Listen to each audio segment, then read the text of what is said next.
Welcome to The Simple Fix, a myth-free movement podcast from KezaWellness. I'm Kerryn, your host, a coach who blends strength, Pilates, and pain science so that you can move well, feel great, and live boldly without the hype. Welcome to another episode of The Simple Fix. I'm your host, Kerryn, and I'm joined in studio today with Marina Moscovetti.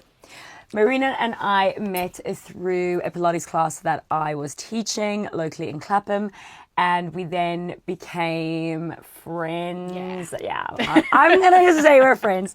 But also, I then started seeing Marina for an injury, and now we're here, and we're going to chat to you all about her injury. It is a hip impingement. So if you are a hip impingement baddie struggling at home, then this is for you.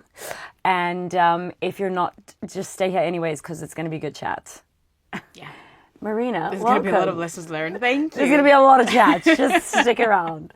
Thank you. Thanks for having me. You are so welcome. Fun fact, this is our second attempt at recording this episode. So let's hope it's as good as the first one. Okay, so Marina, tell me a little bit about how you went from maybe not doing any exercise to doing loads of Reformer Pilates to then having an injury. Yeah. So hello everyone. As Kerryn said, it's the second time we're trying to do this, so we're trying to give you the best of the last episode. Yeah, we've been edited now. Yeah, self-edited. So just a bit of a background. Like, I'm in my 30s, early 30s. I live in Southwest London. I lead a very normal life. I have an office job, 9 to 5, and I always used to do something. Like, I was never not active, but I wasn't always the same level of active. Okay.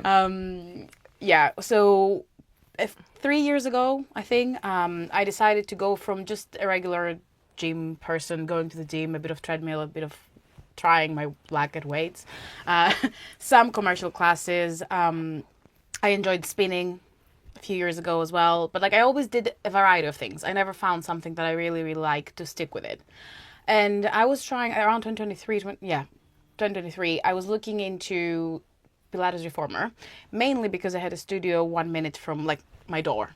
And my work at the time was giving us like a really good package about access to classes around London. So I was like, I'll try it. I'll do it. I'll give it a go. Yep. I saw on their website, they were like, you can come, we'll teach you the basics. And then if you like, there's no level of experience required to start Reformer. Amazing. And and that's how I went to my first fundamentals, let's call it, class. I don't think it was called that at the time. I fell in love with everything.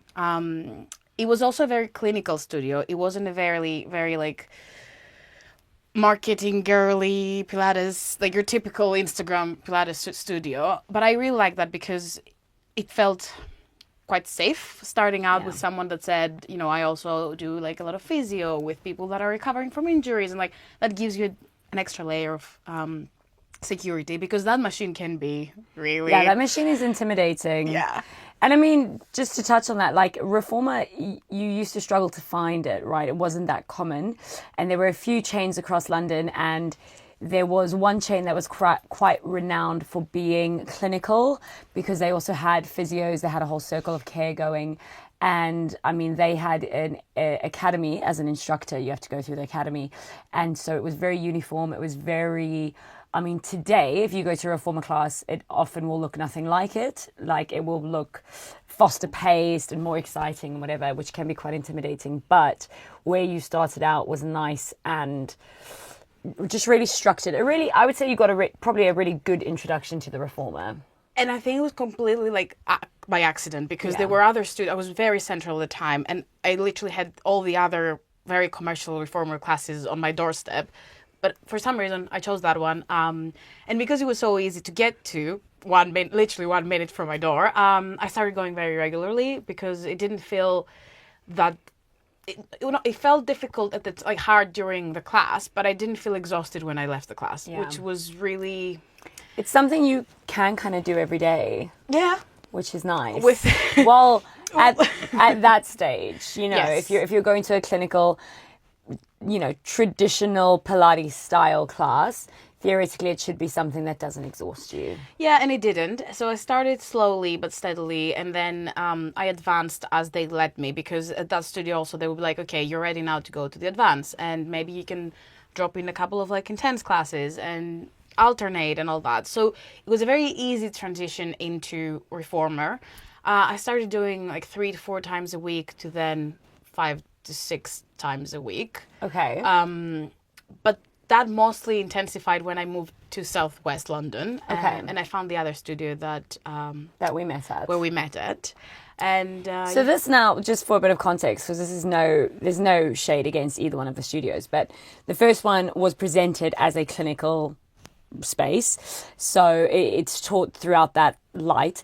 And the second studio, where Marina goes now, that's what we call a contemporary studio, and Reformer has become more of a fitness model versus a sort of like traditional Pilates rehab space. So typically it's a different ball game now. So you move to Southwest London, you find a new studio, you fall in love with it.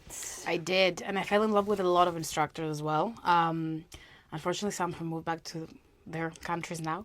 But yeah, it was really nice. The vibe was really nice. The people were like, and when you become regular in a studio, it's very good to go there to see your friends. Yeah. It's not just exercise; it's also like a way to socialize. So I felt very confident, and instead of doing like a bit of everything, which I was quite good at doing before, I started doing 5 to 6 intense classes a week. So intense class is like the highest level of class that you can do there. It's fast paced. It's hard. It's a lot of load, actually. Yeah. I don't think, thinking about it, reflecting on our first episode and all our journey here, I also think I didn't rest. Like, yeah. I think I could have done it with better rest in between. Because you have quite a demanding corporate job. Yeah, it's a fairly demanding job. It has a lot of stress, which I now realize it doesn't help. Doesn't help. This doesn't help the body. No, and I don't think I was resting a lot. Also, I'm very blessed to have a very busy lifestyle. I travel a lot. I'm on planes a lot. And that all, I think, literally last year, before the injury was like hit me, I think I was on a plane at least once a month. Love. For a baby long haul or like a short haul flight. So yeah, it was a lot that I was doing with my body. But I think the main thing was I wasn't resting, and I didn't really know how to do that. You don't know how to rest? No. Yeah, you see, this is what happens is like, obviously we like humans, when we find something we like, we want a lot of it. And as I actually alluded to in one of my previous episodes where I'm commenting on what commercial Pilates has become, we really just want that class to tick all of our boxes, because in the past it has, right? In the past, going to Pilates meant you were getting your mobility, you were getting your recovery, you were getting your sort of maintenance. But if you are going to an intense level class that is fitness focused, you're actually getting a lot of load, a lot of resistance, a lot of big movements. And if you're Marina, you're getting that 6 times a week. Yeah. And in between, you're seated in Yep. an office, you're stressed, you're bouncing up and down. Or my lovely sofa. Yeah. Oh. Which I adore. Marina has a reading problem. Okay. I have a reading problem. She's obsessed with, what genre is it? Is it like... I think it's contemporary romance and sports romances. Like anything. Sports romance. Yeah. If you're interested, if you're interested in sports romance, give Marina a follow. We can do a whole video about it. Yeah. But I mean, what that means is she's sat in a pretzel position reading a book. Yeah, in the worst, any bad positions you can think of, you can find me there. Okay, so your lifestyle's going, you're hitting Pilates like 6 times a week, loving it. Yep. And then come July 2025, I did, as we have spoken about, I think there were signs. I remember some classes I was bridging and with the legs on the foot bar, and I could feel a burning sensation at the right side of my glute. But I was like, okay, it's probably your 5th class a week. Relax. It's going to be fine. Do a bit of stretching. Did you do a bit of stretching? Well, during class, yes, but nothing outside. But nothing outside of class. Like, but if you call legs in circles stretching, then that's as much as I was doing. If you know Kerryn, he doesn't consider legs in circles stretching. Oh, feet in stripes is not a stretch. But anyway, I won't die on that hill. The whole thing, which I'm sure we can talk about again in an episode. But yeah, so I think there were signs. My body was very tired, but then I was. We're giving a very different impression to who I am in real life about this podcast. But anyway, I was at a club in Ibiza with my friends on a girls' holiday, and I realized that I felt my knee going, and that scared me because I've never had knee problems. I've never had any injuries. I've never broken anything, and I was like, I don't like that. And also, my brother was dealing with a knee injury at the time, so I was like, oh my gosh, Is it's genetic. It's genetic. I tried to brush it off. I even carried a 6 pack of water bottles back home just to prove to myself that it was nothing. Like everything was working properly. She's like, I think I might have a knee injury. Let me heavy load myself after a night out just to prove that I'm fine. Okay, I love Literally, I was like, I can do this. It's not that painful. Anyway, I went back home. I spoke to our in-family doctor, my aunt, who is not a doctor, and she told me twice a bit, take a couple of anti-inflammatories, muscle relaxants, which I had with me because I'm that age now, and I did. I was icing it 3 times a day. In Ibiza? Yeah, I didn't think it did anything, but I felt good. It would have done something though. We went hiking after. I was like, I'm not going to miss out on anything on this trip just because Disney decided to act up now. Yeah. Nothing gave any indication that it could have been anything else. It was literally the knee. And coming back to London, as you do, I continued going to my classes. Of course, I was like, as you do. Let's see. I was worried. I was worried because the sensation around the knee area wasn't going away, and I was like, I don't want to not have a working knee. So I remember I was talking to you. It was probably like one of the 2 first classes back. And I said to you, I think I cried. Let's be honest. I think you asked me how I was. Yeah, you did. And I started crying. You gave me a hug, and you're like, what's wrong?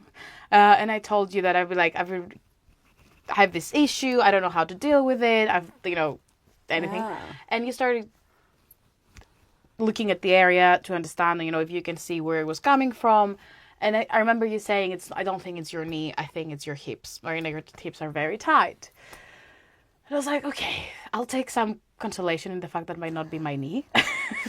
Sometimes you just got to give someone a life raft. What do you mean hips hurt? Like, what is this news flash? Alert. And I remember you in that class, you were coming and you were like massaging the front of the hip, and it was painful. I was like, oh my God. And then even anything you touched on the right side, it was like, I'm sure the other people in the class were like, what are they doing?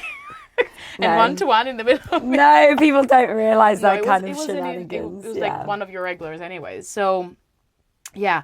And then I don't think we started looking into it properly. No, I think I gave you an ITB band stretch. You can't really stretch your ITB band, but it's a stretch that gets into that area. You sent me a lot. Funnily enough, at the studio you were going to 3 years ago, you would have done that stretch in almost every class because that was part of their repertoire. I did. The ITB band stretch, yes. You remember with the ring? Yeah, every single class. Oh, God. The basics are the basics are the basics. They don't change. You're so right. Literally every instructor will have that in their... Because it's in their academy. Yeah. And their academy is good. Well, and it's not to say that new classes aren't, but in the commercial speed of today, we miss out on these basics because no one wants to get bored and stretch in their Pilates class, which should be there to make you more mobile. But anyways... Oh, yeah. So you don't do that. You've probably never done that in the studio you're in right now. No. I've done it myself. Yeah. But no, I haven't. And again, not this is different. We can talk We're about it. We're in different spaces, but different audience as well. Yeah, because exactly. one year was in the middle of the city of London, and it was lawyers, like, bankers, people commercial working an office peeps. job go to have. It was not the matcha season of Pilates. It wasn't, absolutely not. Anyway, so you sent me a lot of videos. You sent me a lot of stretches, which was very kind of you because we weren't really working together at the time. You were just feeling very sorry for me, I assume. No. What I decided to do was rest. Right, I went off Pilates completely. I was like, I can't until we know what it is. I can't really be pushing anything. 100%.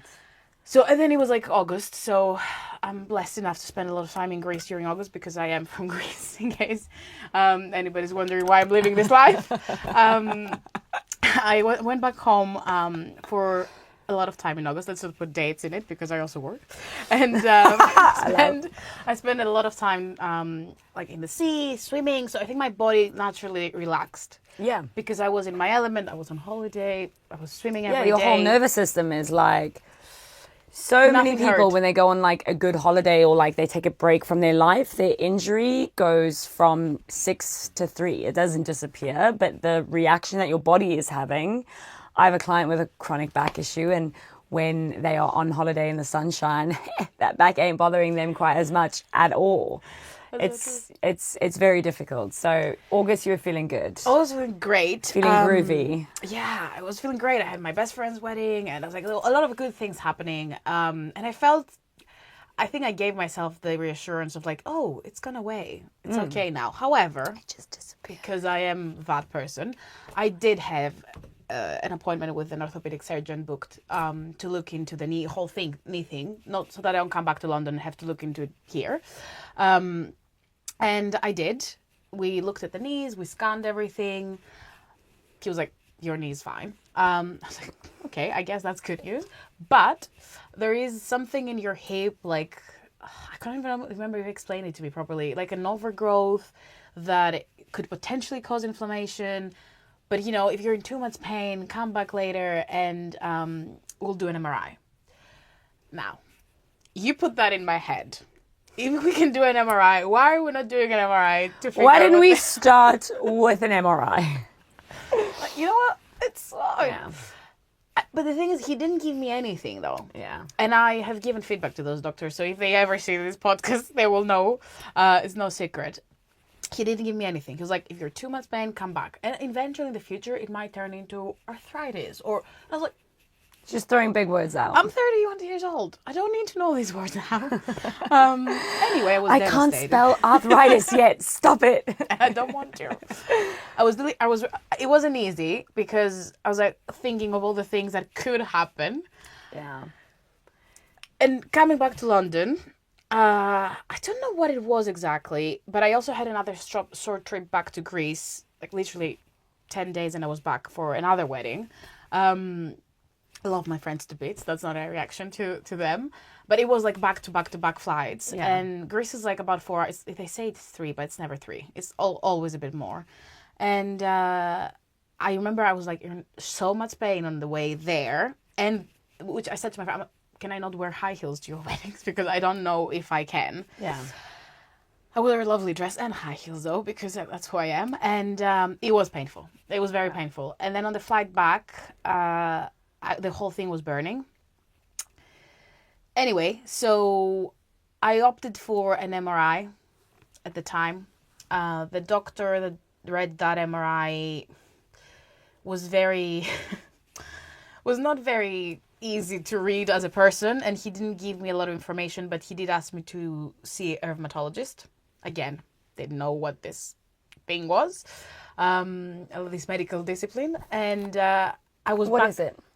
So it's someone that looks into a lot of blood, like related stuff, and like bone inflammations. If I explain this right, mainly like any inflammatory marker in your body, tests and body that could explain any like chronic conditions, like rheumatoid arthritis or lupus or like quite serious stuff. So sometimes these bigger diseases, not sometimes, there are these bigger diseases that are literally carried within your cells, within your blood. So sometimes we only think that the physical conditions can come from sort of the outside in, like hurting yourself or mechanical.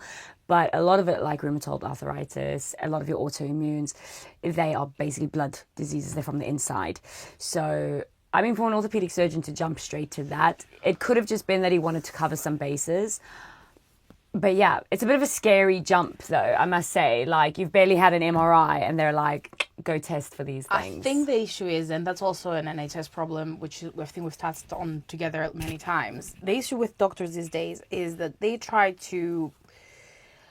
They don't go for... Most of them, let's not generalize, they don't get the context. Yeah. Yeah, they so don't get the context. If I've told him that I was doing 5 to 6 intensives a week for almost 2 years, my app was showing 400 classes in 2. Like, it was like the average was more, like, actually higher than what we're actually probably saying here. He didn't have a context to say it's an injury. So because he couldn't rule it out and say, okay, it's an injury. It's an overuse injury. Yeah. He went, I guess, let's explore all options to make sure that whatever treatment you go for, it's the right one, which I don't disagree with. Yeah, I mean, you also don't want to go in for like a physical surgery for a physical fix if it is actually like a blood-related thing. You know, a system-related thing. The first, like, if it's any hip-related thing, we're not doing surgery. Like, so I think he already ruled out surgery, and because he was kind of like close to my family for many reasons, he has treated other members of my family quite successfully. We trusted him as well, which is another. Maybe I shouldn't have, because that all started a whole process of me spiraling, thinking all the worst case scenarios, because again, that's who I am. Yeah, but you also got some pretty like big news. And also in my head, I don't think I believed it could be because of overuse. Yeah. So I wasn't sure it was an injury. I remember I told you, like, I don't know if it was something. Yeah. I mean, we really do underestimate, like, we think if we do less, we are less prone for injury. And actually, the more we do, the less prone to injury we are, because the healthier all our systems are mechanically. And often, I mean, you'll hear about professional ballet dancers who don't get injured during a show. They get injured like stepping off a curb or going to fetch their water bottle or whatever. Injury can happen so easily. You don't have to be doing extremes. And I think this is also where overuse and sort of like bad patterning injuries, they're not really spoken about and understood enough, because you think an overuse injury means like I'm hitting a ball 65,000 times in the day. But no, if something in your mechanics has shifted and now your hip is not in the right place and you're walking, every step, every sit down, every stand up, everything becomes an overuse injury.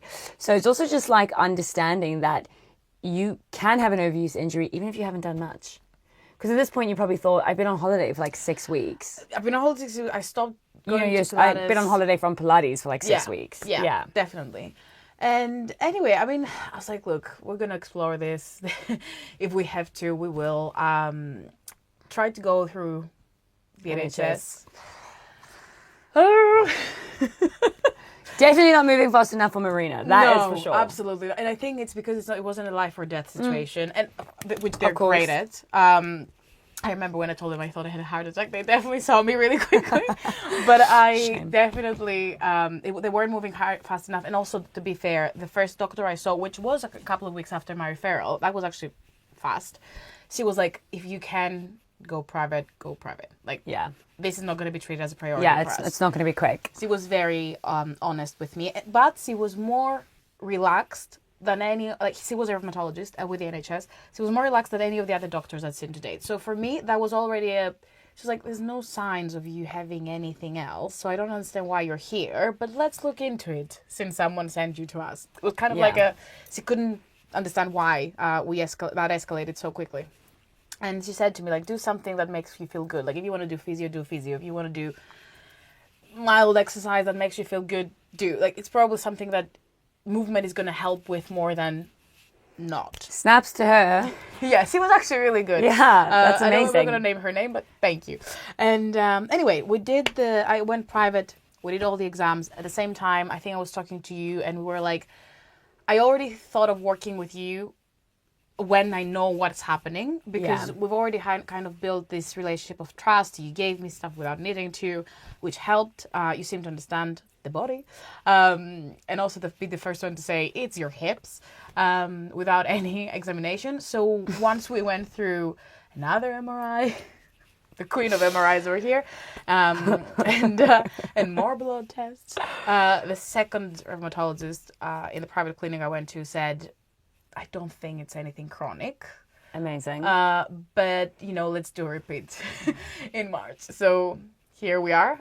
We'll have a repeat soon, just to rule out the fact that, if the inflammation is in that area, it stays there, and you treat it like that. Yeah. And then I came to you, and I was like, this is what's happening. Should we start working together?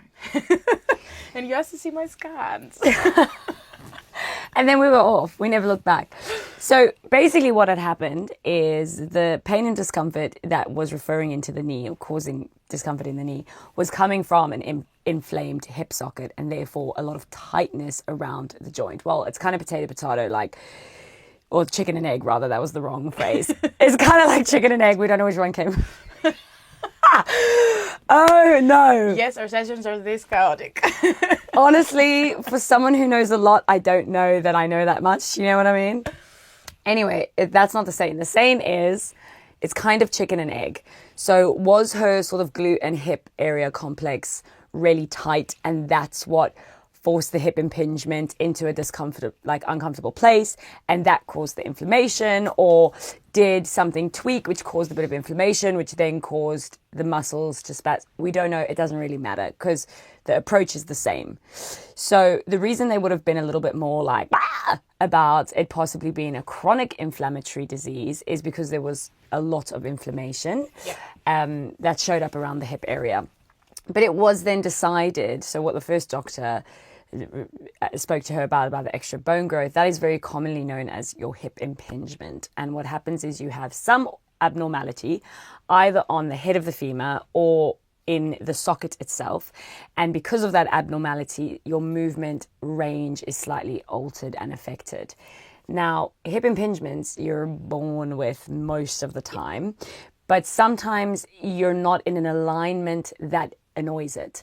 So I have the reverse. Well, you're getting there, but I am the reverse of what Marina has. I have hip impingements on both sides, which they found very young, and they tried to operate, and they then didn't manage to scrape the bone like they wanted to because the bone was still underdeveloped. Fine, and I've never had it physically fixed. I've never had the reshape, but I have altered my posture and my patterning so that I now have no pain. So it only impinges if my pelvis is collapsing onto the head of my femur. Whereas if I'm conditioned enough, I can hold that in place and we don't have that problem. So that's a simplified idea of where we need to get someone with a hip impingement to. But unfortunately, that's a really complicated journey because the hip complex is complicated. And if you've ever had hip pain, you'll know that you have hip pain no matter what you freaking do. If you're sitting for too long, if you're standing for too long, if you're lying on your wrong side, if you're lying on the other side, it's right in the center of your body. It's very difficult to avoid. It's very difficult to place correctly. Some of us can try a bit harder to sit better, but it doesn't not like, as we're sitting like right now. But it's easy to irritate. So there we go. I think, and it's important to say that we didn't just set you the challenge of fixing whatever that was. Yeah. And also in the beginning of the journey, I didn't understand half of the things you're saying now. And I'm like, yes, of course, it's a very complex area because there's so many muscles around this. So Kerryn has been very good at explaining to me every step of the way why we're doing what we're doing, why my body needs to be moving in a certain way, like a different way so that it doesn't. But I came to you, I think, in October. Late October. End October, beginning of November. Yes, and I was like, look, this is what we've got to deal with. And also, in December, I'm going to go on a very, a long haul flight, 8 hours each way. And great. And then during Christmas time, I have to fly for it was a 30-hour trip, but 15-hour flights. To go on holiday. She's like, I'm in tons of pain. I've got long haul travel coming up in, I think it was like 6 weeks max, No, like it was 5 much less. Oh, you mean for your first trip. the December one was like almost 4 weeks ago. Yeah, you see, don't tell me my job ain't hard, okay? And it was also a trip that I booked there and then. Yeah. Like, it wasn't one that I booked when I was healthy. She was like, how am I going to get better quickly? I'm going to set a deadline. Like, I need to get better. But you know what? Some things don't happen twice. And that trip was, like, it was a very important trip to take. Yeah. So, yeah. No, I mean, look, also, this is the thing is, right, like, we think pain is, like, a little bit about discomfort and, oh, you can't do your Reformer Pilates anymore. Oh, no. No, like, when you develop an injury and imbalance, anything like this, it affects all areas of your life. So, you know, that trip was very important to you to be able to go on. Imagine if you decided not to go because you were going to be in too much pain on the flight. Yeah. Like, this is where pain starts to seriously diminish your life. And it's like, you know, it needs to be a serious consideration. You might not be interested in being an athlete. That's fine. But if your physical body is unhappy, you are going to struggle to find joy in most areas of your life because you're in pain, you're tired, you are not your best self. And I don't know if there's a lot of you out there like me, but the thing is I would not have stopped. So I would just have endured the flight and the pain. And Which is fine. Like, but... But I don't know. Yeah. I wouldn't recommend it necessarily. Like, do something about it. No, but I feel very lucky that I had met you. And I do believe that everything in life happens for a reason. 100%. Me, where I moved to, that studio we met at, like... Everything. All of that aligned when we started working together. And I was like, okay. That makes sense now. Because I didn't even think twice of, like, who we're going to work with. So, yeah, we set ourselves this challenge of loosen the area... Yeah. Release the pressure. Yes. As I know now. And like, I think your goal at the time was, okay, let's see how we can get you on that flight. Yeah. A bit of damage control. The thing is, when someone is in pain, chronic pain is, you know, however long you want to say, whatever the definition is, 3 weeks, 3 months, whatever. If you're uncomfortable, you're uncomfortable. It doesn't have to be happening for a long time for it to be a problem. The first point of call is to find something that lessens your pain experience. Notice how I did not say something that takes your pain away, but anything that lessens it is fantastic. Obviously, if we can find something that just takes it away, then that's fantastic. But we just want to move the needle, right? So if your sensation is at a 6 out of 10, I'm looking for something that brings you down to a 3 out of 10 for a noticeable amount of time. So that could be like, you know, maybe a couple hours, and then we can start to see what flares it back and whatever. So point number 1 is get Marina more comfortable. Yeah. Because we can't really look at anything else until you're comfortable. And in order to get comfortable, it's, you know, it's the acute release. It's the, like, pain management side of the cycle.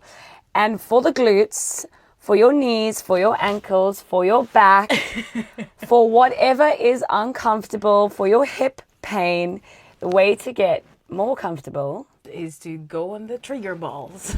The trigger point balls. Trigger point balls. And if you know me, I've recommended it to you before. 100%. Don't buy them until we brand our own. We are going to be selling our own, so watch out for that. But I always can't really believe that people don't know about this simple hack. But who's going to tell them?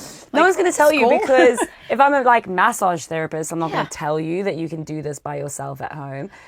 Massage has its place. Still go see your massage therapist. They're doing a lot more than the trigger balls. But those pressure points in the glute complex, they might not solve everything, but they are moving the needle. And I will die on that hill. They are moving the needle of discomfort, of tension, of, you know, your muscles pulling the joints into the wrong position. They're moving the needle. And I think what we forgot to say, which last time I was more descriptive of it, the pain was like, it wasn't just a discomfort on the glute. It was starting from the glute, hitting up on my lower back, as like pain. And because I always had lower back pain as a person, my whole family does. Again, not healthy. Go check it out. Don't accept it. Don't accept it. Go check it out. Don't accept pain. I was okay with that. But then what was happening, again, we're not telling you how to do this. We're telling you how not to do this. it was also hitting all the way down, like shooting down to my the whole leg. So we had to do something so I can sit, I can walk, I can work. You have to get back into your life because trigger balls. It affects you. So what for those of you that don't know what trigger point ball release is, first of all, there is a link in the show notes. Go have a look at it. It can be tennis balls. It will soon be our balls that we're going to sell you. Okay. But it doesn't really matter. The point is they are releasing this sort of glute hip complex. And it doesn't matter where you're holding tension. There will be tension in this area, and it will be radiating up into the lower back. It will be, sometimes it's coming round into the front of your hip sockets. Sometimes it's pulling down into your inner thighs. Sometimes it's going down the back of your leg and it feels like a bit of sciatica. The trigger point balls help everything. Like there are so many sort of areas and conditions that they can improve because it's an area that just needs release. It's basically like offering yourself a massage at home without the ability to hurt yourself. Like I don't think you can go wrong. No, the worst thing that can happen is if you're someone who bruises very easy and you use very hard balls, then you can create a bruise. But, I mean, you kind of have to, like, be a bit silly with it. And that's not the point. The point is for you to place them, lying down on them, relaxing, and just start to adjust the legs side to side, and you will feel that release start happening. Yeah. So we started with that, and we also started with, we should probably saying that, but I'm happy to. We also started with very simple exercises that probably a 5-year-old could do. But where you taught me how to align my body in the right way, because I have a natural openness on the right side. Is that the right word? So, well, you've got my right side rotated. is the bad side, as we.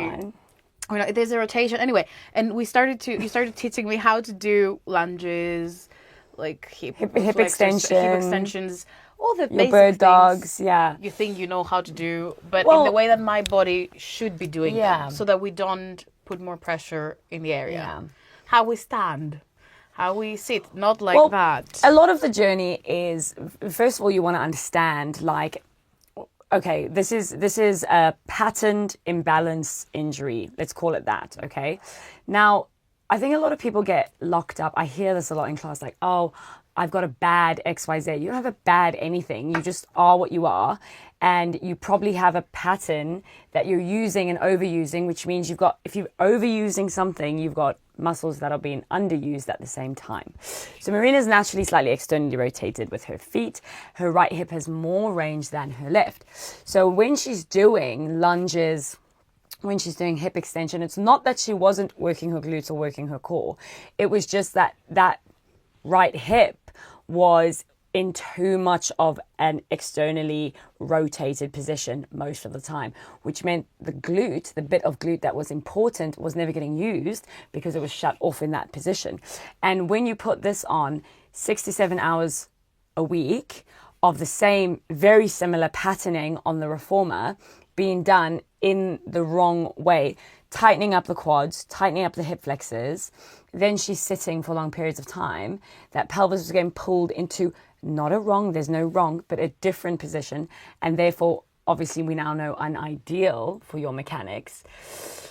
And so to kind of get into that and understand it, it's a process of let's release it. Because what the release tells us is that we're onto something. We know where to start. Again, it's possibly not the end of the journey. I mean, it's not. It's the beginning of the journey. But what it does is it gives you some relief right now. And then we can start looking at basic movement. Okay, what is the joint supposed to do?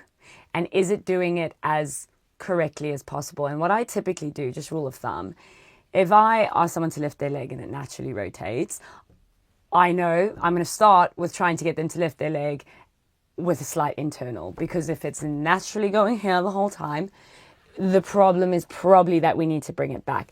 And that's just, again, it's a work in progress. So that's why we start to talk about how do you normally stand? People then start to realize, oh, I stand in my one hip the whole time with this leg turned out. Okay, cool. Yeah. How do you sleep? Oh, I sleep with my one knee out. Like, Nothing is wrong, but it's just once you start to look at all of this, it's like looking at your finances. You'll say, I don't spend any money. I don't know where it goes. Blah, blah, blah. And until you sit with that statement and you see all of those outgoings, and you're like, maybe I do have an online shopping problem. Maybe I do have a delivery problem. Maybe, it's just information that you have to gather about yourself to understand your own mechanics. But as Marina so eloquently said, it's exercises that a 5-year-old could do. It's not complicated. Literally. It's so simple. I remember when I went to the trip, because we got me there, and we had our plans. I had my plan A and my plan B, because Kerryn didn't want me having the good student syndrome as well. We're advertising myself very well on this podcast. Anyway, I'm sure a lot of people can relate. Having the good student syndrome as well. Marina wanted to do everything all the time and more every day. Because my stress was, and I didn't understand at the time. An overuse injury solution as hard as fast as possible. But also... My math is not the only math that doesn't math. I've never had to deal with an injury in my life. So for me, it was all like, okay, if I do this, we are taught this from a very young age, right? You do the work, you get the result. In my head, I would get an A if I did the exercises. She's like, Kerryn said only do 6, so I'm going to do 36. No. Oh, I remember. Yes, I remember as well. Then I get to our follow-up appointment, and she says, I don't know why, but by Friday, this was really starting to hurt. I'm like, okay. Tell me. The description was 16, meaning 1, 2, 3, 4, 16. Total. That should take you 20 seconds. That's it.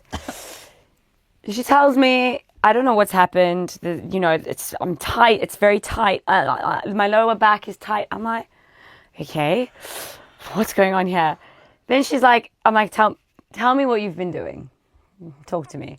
Oh, shma. Maybe it's the wine. It's not the wine. Move on from the wine. It's not the wine. You had like half a glass of red wine. Maybe it's the red wine. No. Okay. We get to her describing her homework the day before. She's like, anyway, the toe taps. Yeah, I did the toe taps for like 2.5 minutes. You're flaring up your lower back and your hip flexors because you're doing an exercise that's supposed to be 30 seconds. I wasn't sure. I just wanted to do it right. I know. Yeah, I did overdo it.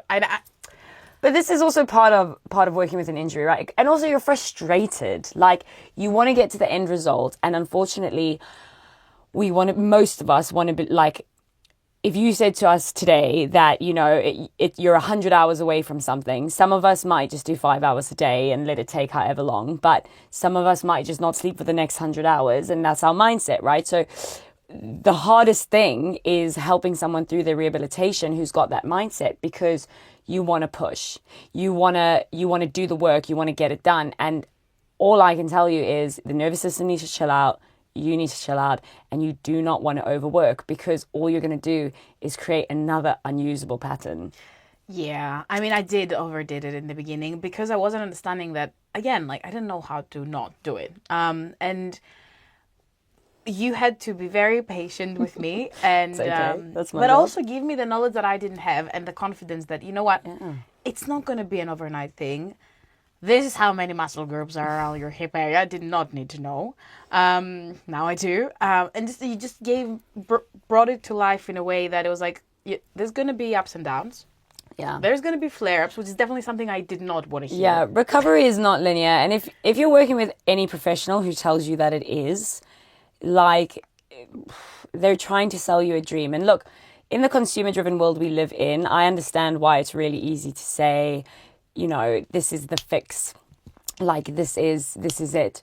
But the irony of this being called the simple fix is that there is no simple fix. Like, there are simple steps that you should be taking and implementing, but it is a combination of patience, of rest, of catching yourself in bad habits, of doing the boring work.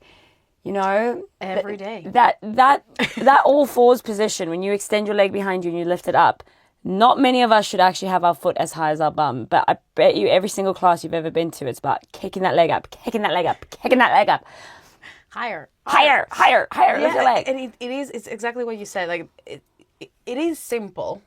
If someone is there with you to break it down for you and to help you get through the motions, making you also understand that the bad days will be there, but they're also going to be good days. And I think what I'm getting better at is celebrating the good days. Celebrating the stains of pain-free, of feeling less like my bloody leg weighs 100 pounds.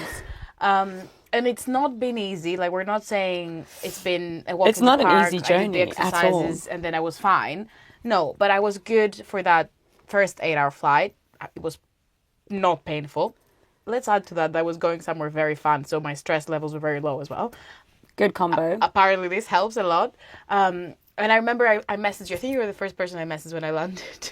Not even my mom. To say, like, it was a great flight. I'm so good. I did the exercises. While you were out there? While I was out there, I did one's plan A, one's plan B. And I wasn't stressing about not potentially doing it all, which is, again, really freeing. And then we continued when I came back. We had a bit of a difficult time during Christmas and January, because a lot of things happened outside of our control that led to me not being able to do all the exercises or bear any weight on my arms, which was fun. Yeah, but this is the other thing within recovery, right? It's like the real world doesn't really go away. So you've got loads of things to work around, you know, and not being able to like actively move or actively sweat or anything like that.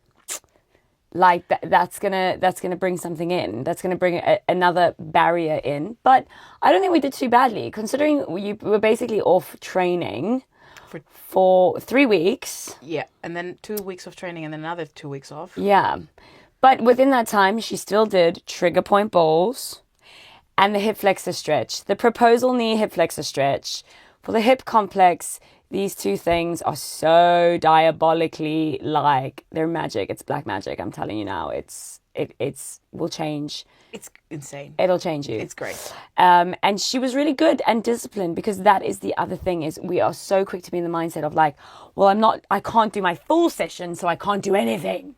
I can't do anything to help this process. No, you can always do the little bit, whether it's just your release or whether it's just a little bit of this or a little bit of that. Like, every bit helps. And I did that. I travel everywhere now with my with the trigger point balls. I had them with me at that long trip that included like hours of being on the road, and it was just a very painful trip for my body. I am surprised that I wasn't crying every single day. I was not in pain when I was there. Like, it was insane. Like, that showed me that we're actually doing something. We're getting something done. We're moving the needle. And I was doing the trigger balls every day. Even if I couldn't do anything else, I was doing the trigger balls and the kneeling stretches. And I think that helped kind of like maintain the work we've done. And yeah, it's so easy. 10 minutes of your day. Do I want to do it every day? No. The other day I came home after work drinks and I did not want to do them. But I knew that first I would have to spend double the time on them the next day, because your body will ask for it. And it was just like 5 minutes. It's never 5 because you enjoy it so much. You stay on the trigger ball for much longer. But 5-15 minutes of your day, and it just helps you stay sane and not worry about, even when the flares come back, they're not as painful as the first one. And I think you reminded me last time of like, your mind cannot remember how it felt not to be in pain. Yeah. So now what I'm trying to do is, when we have good days, I'm trying to really like commit that to memory and go, okay, today it's a good day. We have no pain. Like, we've done the exercises. After our session this week, my body felt so much lighter, and it was weird because we did a lot of hard the exercises. session was hard, yeah. It was a hard session. I was expecting it to be like, oh God, another flare-up coming our way.